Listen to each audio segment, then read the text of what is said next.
New week, new podcast. And yes, it's still sick. Rookies hit the field, so let's get into it. Sammy, go ahead and bang that bish. Turn up your volume. Because you're about to listen to The Sick Podcast. And Bill Show. Intercepted! Marlon Jackson!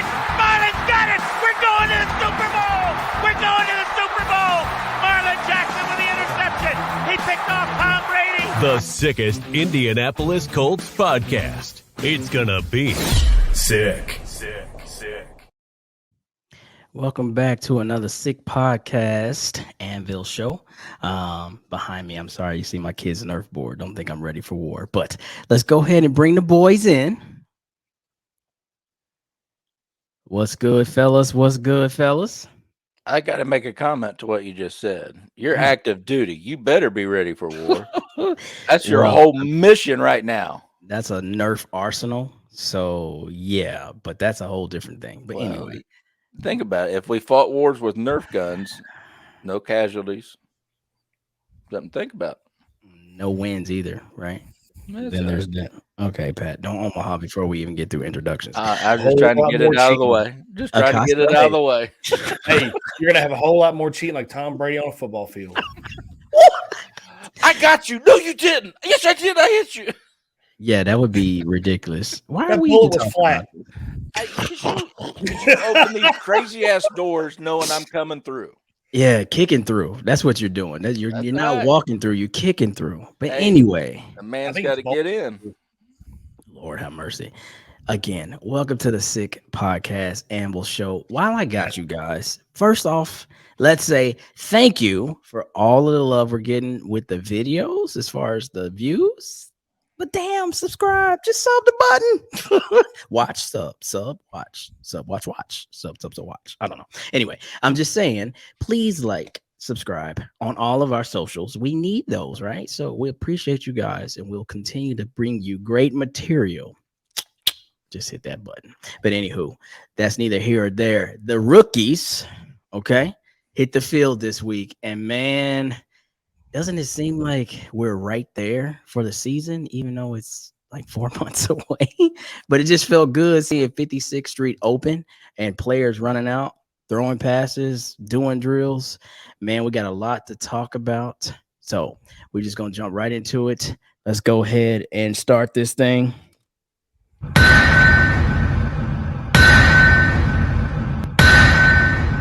Okay, so we got to start with the man of the hour.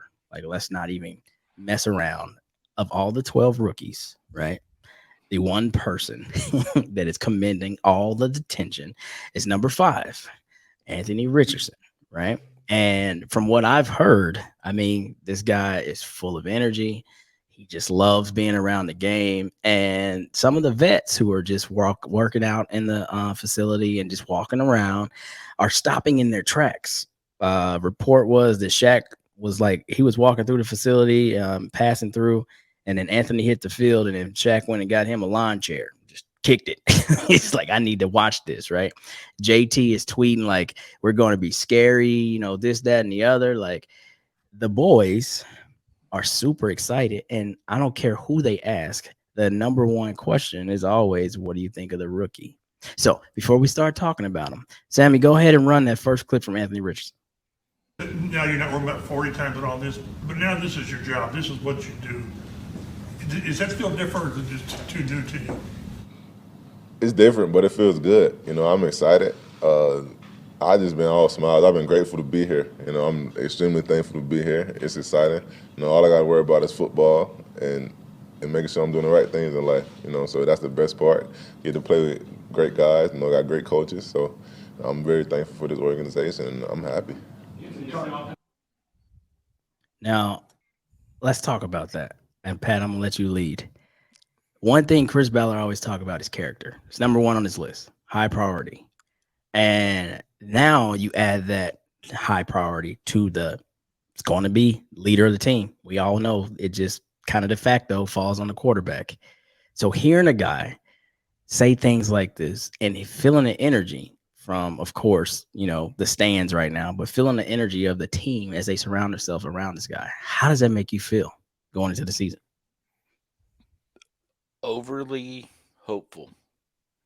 I was when we drafted Richardson, I was doing everything I could to keep my expectations high, but my hopefulness, at check.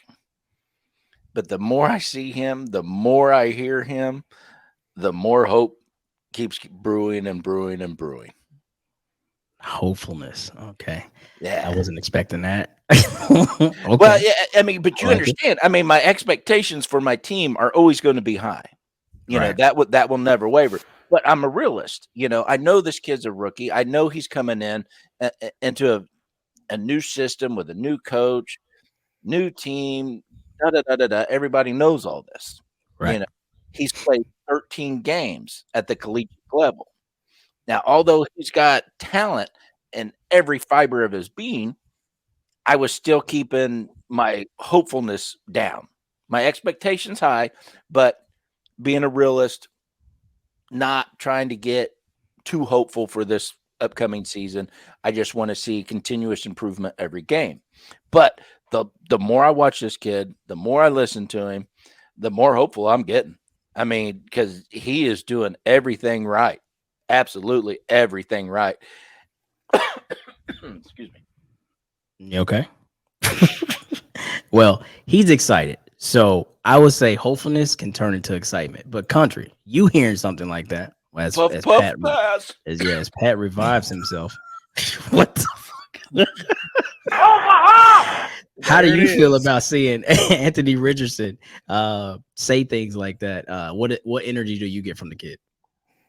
I mean, not just from the kid, man. I mean, I really hear, I don't hear nothing. I get a vibe from this team that things are going in a better direction than they ever have before. I don't know. I mean, I know you two probably feel it being diehard fans that you are. Mm-hmm. It's just a different vibe, and just hearing him talk and hearing what he's doing with these other guys, with Josh Downs, and hearing what the veterans have to say about him. I mean, like Pat said, there's great hope for the future, but I mean, overall, what I would personally feel is I'm excited. I'm excited what the future brings. I'm not expecting him to be our shining light in this first season with us. He's definitely gonna need improvement. He's definitely gonna need the reps, obviously. But I mean, with the coaching staff that we brought together under Shane Steichen and Steichen himself, I mean, we're just gonna have a hell of a team, a hell of a new mentality, and it's just exciting to see. And we're grateful for it. Yeah, and the way too early to call it polls, Clyde says, I'm I'm not going to limit him based on what we know to be fact. Games played, age, lack of experience. Like really what's different with him, right, is the ability, sure, but you have to have a certain passion for the game that I haven't seen in a while in this position. You know what I mean? Like Andrew Luck, right, was the guy that ran down the field, told people good job when they knocked the snot out of him, whatever, right? And that spirited individual always gave us the feeling that we were in the game. There's so many times like the Colts should have been out of a game, but because we got number 12 back there doing his thing and getting through the tough times, you always feel like, well, but it could happen. I feel like this kid is bringing that right now, right? Like he has a lot of pressure on him that I honestly think that he's filtering like amazingly. You know what I mean? And that pressure is just kind of like, like sometimes I hate the questions that are being asked because they're so ridiculous, right? Like he doesn't know what he doesn't know. Okay. And so whatever I tell you right now is me based off of theory of what I think I'm going to do. So I really wish some of these reporters would ask more, I guess, constructive questions that actually are relative because they're not. But I say that to say, no matter what they ask him, he's not beating around a bush. He's not showing like frustration in being asked something that's definitely an attack on him. Like, oh, well, you don't have enough games played. And what is it? Blah, blah, blah. He just answers everything with an upbeat spirit. And for someone, right, to come in with this amount of pressure on him, because mind you, this is not Bryce Young. This is not CJ Stroud. Hell, this isn't not Hendon Hooker that was a fifth-year senior with big numbers over the last 2 seasons. This is a guy that just went bananas in the combine, honestly. Right. So, but he's handling this like, look, I'm ready for what's next. And sure, I'm going to have my bruises, but they're not going to take me out. That gives me optimism. So hopefulness, optimism, maybe a play on words, but it is what it is. And to that point, Sammy, can you play that next clip from AR? You'll be allowed to come back here and participate. Are you going to be off a week or so? When can you be here Tuesday, Wednesday, Thursday? I'm not sure. I believe the rookies have to leave next week, and we can't be in the building. But if I was able to stay, I would definitely stay. Because I'm excited to be here, and I don't think I want to leave. This guy doesn't even want to go home. Like the other reports are, he's always in the facility with a football. Okay, he's always engaging in who his teammates are. He's always talking about the game. That's what Coach Steichen was saying. He's willing to be coached. He's always asking the right questions. Like right now, it's too good to be true. And I'm not trying to take shots at other players, but I remember watching from a distance because, of course, it's not our team. But I remember when Zach Wilson landed in New York, for instance. I think he was at the same pick. I think he was like number 4, number 5, too. But I felt like he came in with too much bravado. And he's still showing it, right? Like, oh, I'm going to make Aaron Rodgers' life difficult when he gets here. Come on, bro. Like, Aaron Rodgers is not thinking about you. You know what I'm saying? And then you can look at other kids, too. Like, remember this guy, right? Johnny, right? Like, there was too many guys that were coming in with too much bravado, too much energy. Like, the humbleness of this guy, and I don't want to call him a kid because he's a grown man, but the humbleness of this guy is what I'm sold on. And the fact that he wants to be a football player. Like he said in this thing, look, all the draft stuff is over. All the hype is over. Okay, we did that. That's great. Now it's all about football. You can't beat that, man. And that's what I'm sold on. Clyde is sold on, regardless of what season 1 looks like, right? Because I'm not going to have the highest expectations, but I'm not going to limit them either. Regardless of what it looks like, there is a solid foundation to build upon. And Chris Ballard, Shane Steichen, Jim Irsay, in my opinion, have nothing to worry about when it comes to the character of this guy. Nothing at all. That makes me smile. Absolutely. Right? Absolutely. That makes me happy. And I can't wait till we actually get to OTAs and then we transition to camp. And then it's like, okay, now it's really onboarding time because the whole team's here. They run an OD, O versus D, and like everything is then thrown into the fire. Like, okay, let's see what you can do. But you gotta walk. We gotta crawl before we walk. And that's where we are. But Anthony Richardson, shit, everybody's got to ask a question about him. Right? So at this point, from everything you've heard, the 3-day rookie minicamp, what questions, if any, do you have of Anthony Richardson? Myself, none. As you guys know, Jake Arthur from SI was at the mini camps, and I read one of his articles, and he said day 1 he looked pretty good. Done this, done that. Spit out all his throws, his catches, the receptions, the misses, blah blah blah. And then he looked twice as good day 2. He says, I've never seen somebody get that much better overnight.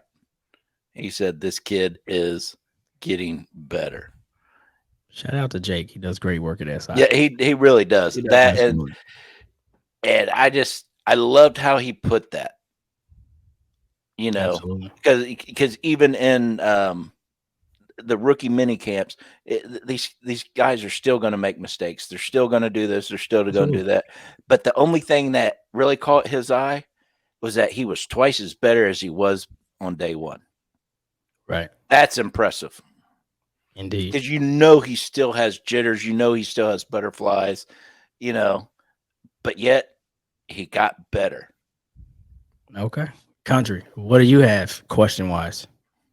I mean, honestly, I'm going to piggyback off of Pat. I mean, there's really nothing I have. I mean, just him talking the way he does and how humble this kid is and how excited he is, how happy he is to be where he is. I mean, I think that's why he's adapting well. He loves to play football, and that's what he's doing. I mean, he's seeing it as, I'm playing the sport that I love, and I'm making money. I think right now it doesn't matter what he's getting paid. I mean, this is just my opinion. But, I mean, he didn't think he would be at this level, only starting 13 games and, what have you. So he didn't think he'd be here. And he's in a good organization, where they value his character. They value, a lot more things than most teams do, I would think. And, he's just comfortable. He said it in a documentary heading toward Indianapolis after the draft. He feels like he's going home. So it's just like he's comfortable. He's ready to play. And he's just, he's excited. Is there some jitters there? Absolutely. I mean, it's human to have jitters, but you know what? I mean, it's just going to be, he's just there to play, and that's what he's there to do. And he knows the level he has to play at. And, he realizes that, and he's just excited to do it. Yeah, I would have one question, and it's not something that I'm even going to harp on, but it's something I'm going to watch. Understanding that you are a leader, I would just ask, what type of leader are you? Are you the rah-rah guy? Let's get it, slapping helmets. Are you the lead by example? Okay, watch me, get on my back, follow me.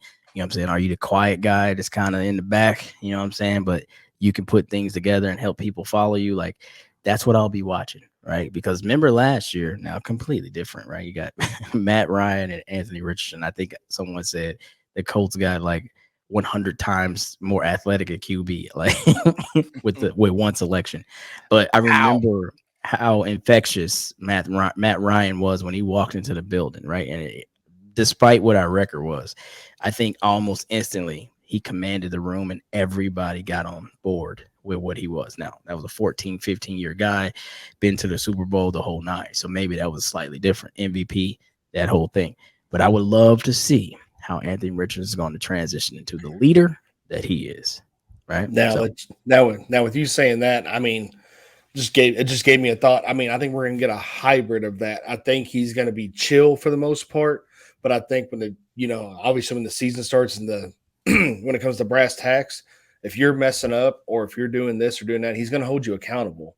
I get that vibe. I get that vibe from him. Like, obviously he's young and everything. He's gonna get the respect of the veterans, but I think he's going to hold you accountable when the time comes to it. I don't think he's going to be that hoorah guy. I don't think he's going to be that settle back guy. I think it's going to be a hybrid. He's going to sit back and learn, what he can. But obviously, I feel he does have a leadership role, and I think it's going to be a hybrid of what, of that Matt Ryan, that hardcore, hard nose type mentality, but only when it needs to be said. I just get that. I just get that vibe. Well, I think it's going to be a dual-headed monster because of Shane Steichen. So right now, absolutely. Shane Steichen is to me, he's going to be his on-field mentor while they're doing his OTAs. And then, of course, they're going to really establish a friendship because they're growing together. But I think he's going to pick up that passion from Shane, and it'll be natural for him. But again, that's just my only question for him at the moment. But enough about Anthony Richardson, and let's talk about a few other rookies that hit the field. So, Sammy, let's play that first Josh Downs clip. Kind of getting around these guys, getting around these new guys, kind of feeling your way through these first couple days. Yeah, it feels like a family here. I mean, I love the environment, I love the coaches, I love the playbook. A lot different from college. I'm glad to be in a pro-style offense. So, me and Anthony Richardson, we actually went outside last night at the hotel, threw the ball for about 30 minutes, chopped it up. So, just getting to know him more too. So, I feel like it's going to be just a good few years here. What do you take away from that first 30 minutes then? Oh, hey, his arm is crazy. He got a tight spiral, and I like catching the ball from him. You went out, like in the parking lot? Yeah, we were just in the parking lot, just tossing around. I texted him like at 2 o'clock yesterday. I was like, hey, let's go in the hotel parking lot, get something in. And then he texted me at like 8 o'clock. He was like, let's go. I was like, I'm ready. So we went out there and just got right for about 30 minutes. I mean, how many routes did you run? How many routes did you have room to run out there? Oh, we weren't running routes. I was just catching like straight up, side to side, over the shoulder, just getting a little ball skills in. Mm-hmm. I mean, listen, this is the stuff that I've been a football coach for young kids, right? This is the stuff that you want them to do naturally. You want them to just after practice, before practice, get together, start to connect, conversate on whatever, is relative in their lives, but then always be working, even if it's not drill oriented or even if it's not completely like gameplay centric, just be working. Look at these two guys already, two young guys who are hungry to play, can't wait to be here, super excited to be here, and are thankful to be here. And this is what they're already doing. Now, again, this is infectious. Now, I don't think that Michael Pittman and Alec Pierce should immediately feel like, okay, wait a minute, what's going on? But I think they should be on notice, like, well, you know what? These two kids have never played a single snap, and they're starving right now. So perhaps maybe I can turn it up a little bit because guess what? I am a natural mentor to these guys just by being in the league longer than them.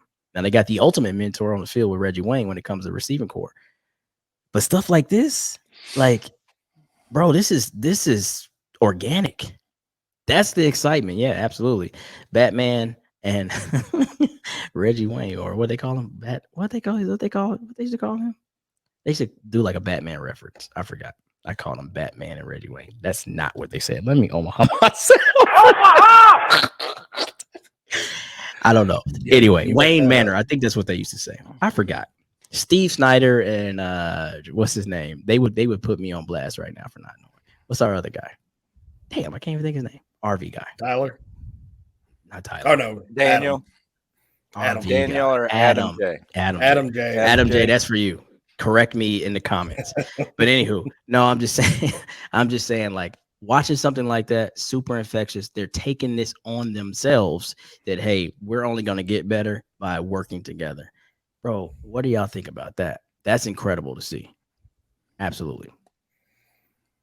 I mean, it absolutely means they're going to have a hell of a connection.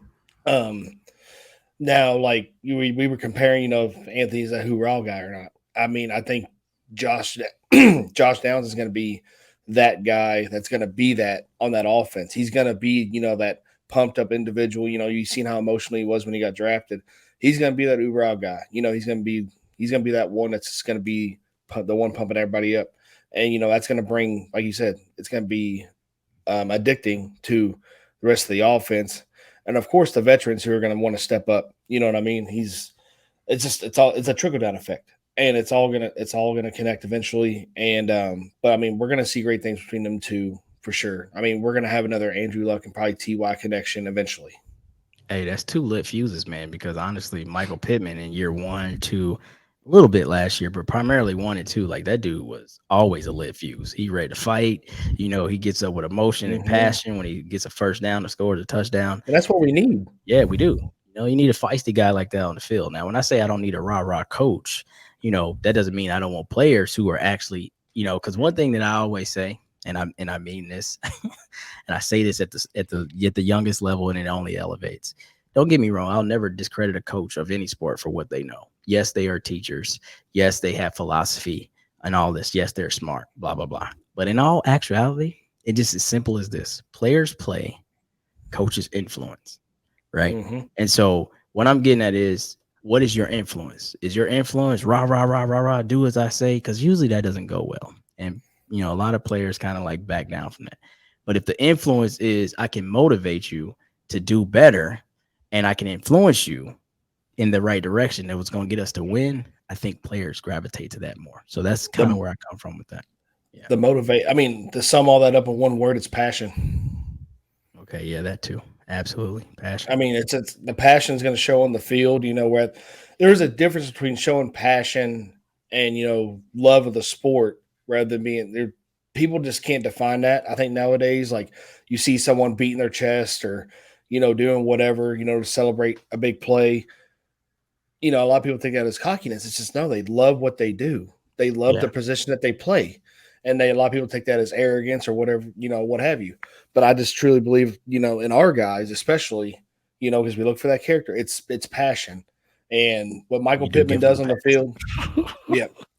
I mean, if our passion outweighs yours, screw you. Screw you.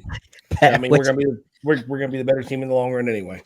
What you think about Josh Downs and his passion now for the game?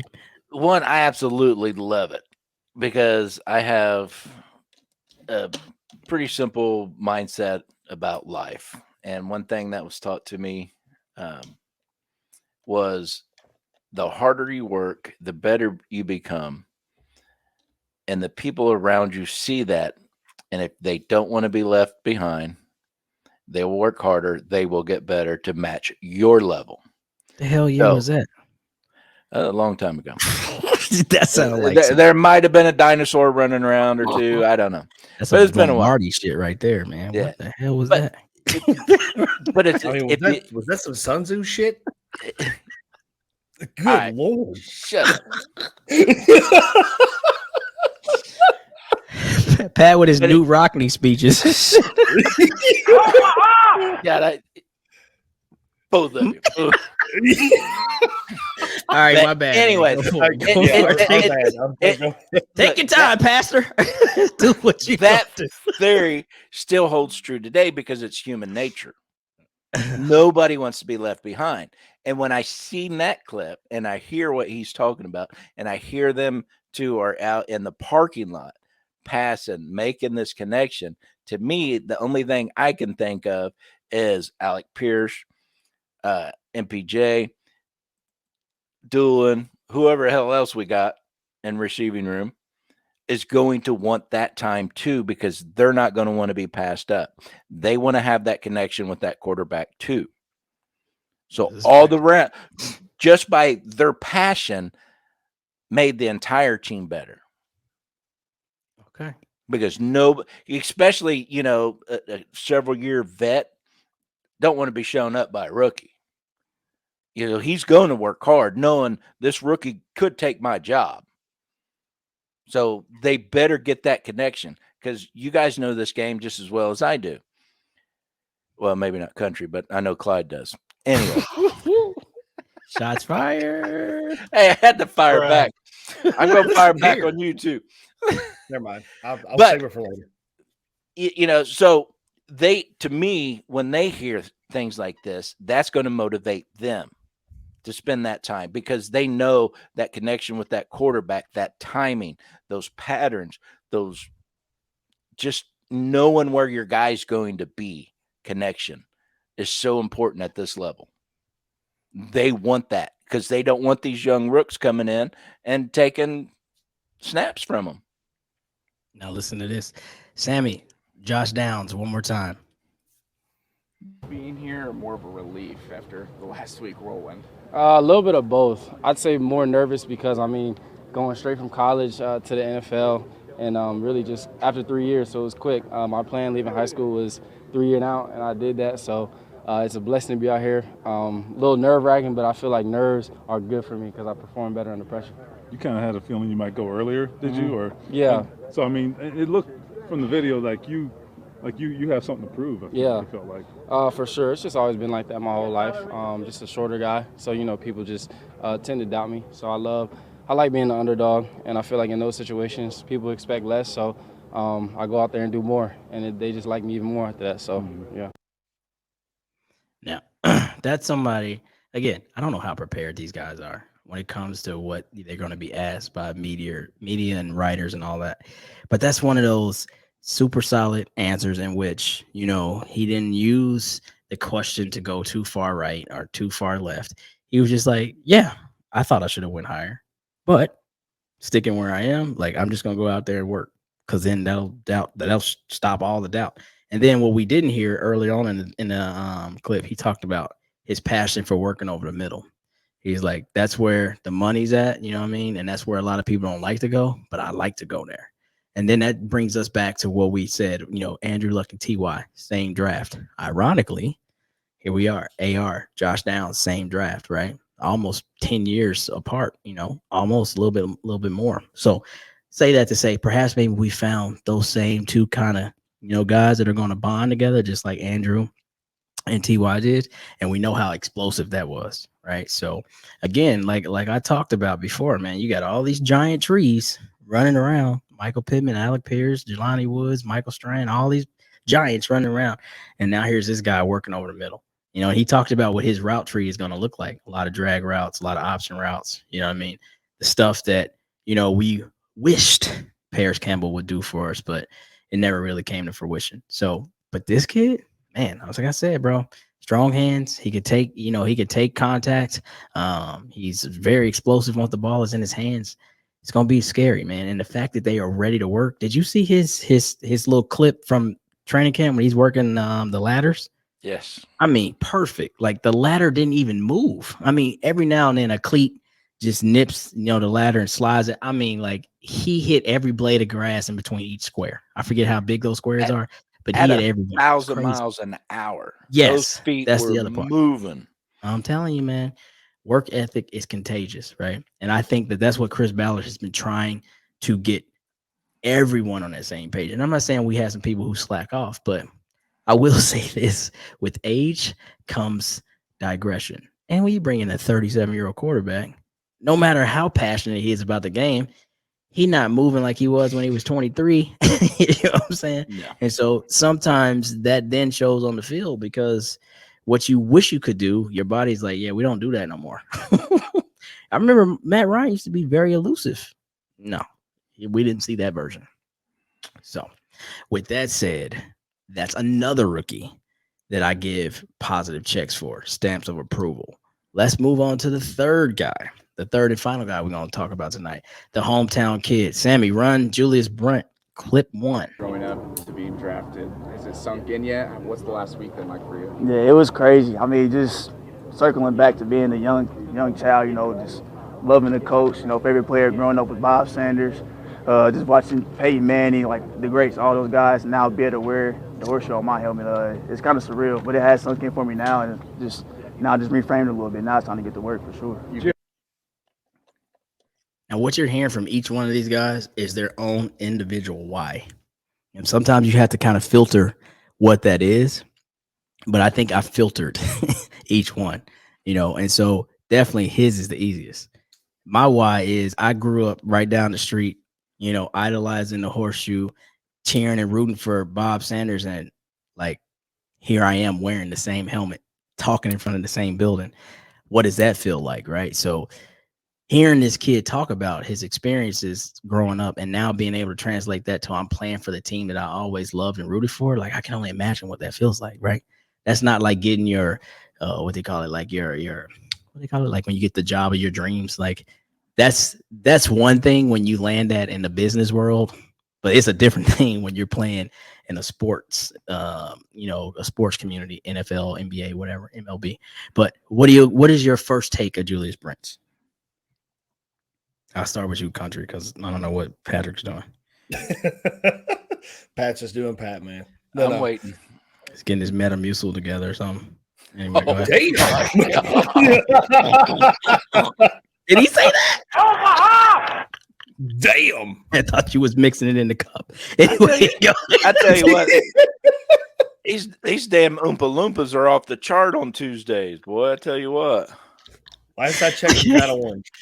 All right, boys, we got to get through it. All right, Julius Brents, where are we at? Where are we at, Acosta? I mean, I think he's just another passionate kid, but this kid brings a different passion. He grew up loving the horseshoe, just living right down the street. He feels like he has a lot to prove to his hometown. He loves playing for his hometown, and he's going to show out. I mean, I'm going to expect him to probably start for us, Oh yeah, here and there, especially. But idolizing Bob Sanders and everything, dude. I mean, you couldn't have a better idol at his position. And the dude's just a beast. I mean, he's hungry and ready to go, and he's ready to excite the city that he grew up in. He's ready to excite his family. So I'm all for it. I can only imagine like the first time he runs out the tunnel. That's gonna be nuts. I know. He actually talked about, that was my dream. Being an Indiana kid, hoping to make it to the NFL, hoping to play for the Colts. I mean, I could not imagine the feeling that kid's feeling.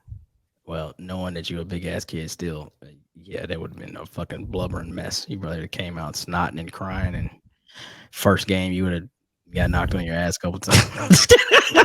just walking through it. Let me leave y'all alone. I'm gonna get jumped when I make it to.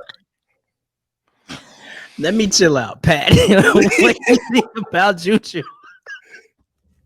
I don't know if I want to say it. I don't know if my skin's thick enough. I'm trying to keep this shit as PG as possible. He's over here. Fucking check leg, boy. I tell you what. Now I feel like I just got top blocked by a midget. Oh man, that's hilarious. All right, man. It's all love. I know you guys well, so I know how it would be. Love you too. It is all love. It is all love. What you got, Pat? I like it. I like his attitude. I like his mindset. I mean, how can you not? I mean, this kid grew up loving one of the greats that wore the blue. My favorite Colts player all time. Yeah, absolutely. Just saying. You know, I still have my Bob Sanders jersey in the closet. I am guilty as well. You know, so for him to idolize after somebody that we all loved, how can you not start loving on this kid too? You know, and if you ever go watch his tape, I mean, Country, I will disagree with you a little bit. I don't think he's going to start here or there. I think he's going to be in a more dominant role. Yeah, I mean, this kid is good. The kid is special. He really is. That's true. Yeah, okay. and I mean, yeah, I just the right mindset. Come on, man, it's tough to beat that. If you have the right mindset and the work ethic, it'll take you anywhere in life. And this kid's got it. I mean, and he's already proven that his work ethic and his mindset are right, because look where he's at. And now he's just double downing on that and living the dream. I think now Pat pulled from Tom Landry's book. So we did Newt Rockney, we did Lombardi, Tom Landry. Chuck Noll next. Anyway, Sammy, last clip from Juju. I can give you some Chuck too. Maybe now that you've been able to meet with Gus Bradley and start to learn this defense, what are your early impressions and how it suits you and your style of play? 100%, I love it. Just, his track record and where he's been at with this Seattle Seahawks, the Richard Shermans, type of defense they had, having those longer guys outside, being able to get hands on receivers and then being able to switch it up, having zone nines and make plays on the ball. I feel like it definitely suits the type of player I am. I feel like I'm very suitable for a lot of different schemes, but I love it. He's a great guy, a great coach, so I'm just looking forward to continue to keep learning from him. I'm going to tell you why that's key before we get out of here. It's one thing to understand, hey, I got to find my role. It's another thing to come in as a young rookie, a young kid, and understand who your coach is already. And what he's done. He's going back to Gus Bradley with the Legion of Boom, which was at that point 10, 11 years ago, where Juju was probably 11, and maybe a little bit younger.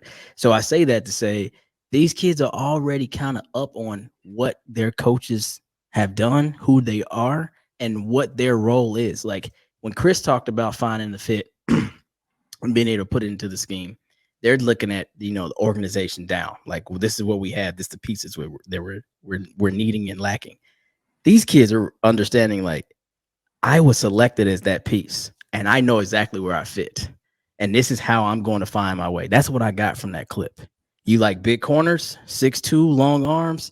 You're going to let me work and then fall into the zone. Let me study the guys that you worked with before that are way my elder. You know what I mean? Like Legion of Boom, like I said, was 2012, 13, 14 time frame. Here we are in 2023, and he knows that's what they're going to ask of him. That's amazing, bro. Like these kids are, and they talk about kids that just get it, and they have character guys, got it, but they have a certain, intellect to understand the game, but then know their roles and how they fit. That's what I heard in that clip. Maybe I'm just too excited, too hype, but I'm telling you, I read between the lines, man, and listen to something like that. That got me pumped, bro, because I'm not trying to take any shots, but shit. Rocky Sand ain't saying no shit like that. You know what I'm saying? When he gets drafted by Eberflus, I don't know what the hell he said, but he's just like, I'm here to wrestle people. I mean, he's a wrestler in college. Let me chill. But moral of the story is, I feel like this group is special, right? Like Ryan Grigson, though he is hated, he had a special group in that 2011-12 draft. Special group. I think that Chris Ballard then had a special group in 2018. Nelson, Leonard. And now here's this other special group. But this group may be more special than them all when we look in the road 10, 12 years from now. That's my thoughts on that. But I'll let you guys take that last clip before we get out of here. How you feel about that clip? I started with Acosta last time. I'll start with you, Country. I'm sorry, I start with you, Pat. I agree with everything you said, dude. And I can't say any more than what you did. Oh, well, that's why they call me the voice. It is. Well, not the only reason, but it's one. Not to mention you got a purty mouth. Whoa! You might get skipped. We are definitely off track now. Get wrapped up here. What are you talking about? Anyway, what is your final thoughts about Juju's last statement? I mean, this dude, that clip to me just spoke of the love of the game for one, and then for two, just the knowledge of football that he had. He spoke of all these different schemes. Gus Bradley brings to the table, and he's excited to be a part of it. It showed me his football knowledge, and that actually got me pumped up about it. So, I mean, Absolutely. we're gonna see exciting things from Juju. Listen, mini camp to come, OTAs to come. But before we get all that, next week, schedule release. Well, actually, schedule release is Thursday. But we'll do our due diligence over the weekend, craft our thoughts on the schedule. Then we'll give our measurables next week on what we feel like it looks like for us. I know I've seen we're ranked like 28th in strength of schedule. Now, I don't like to read into that too much, but that's in our favor.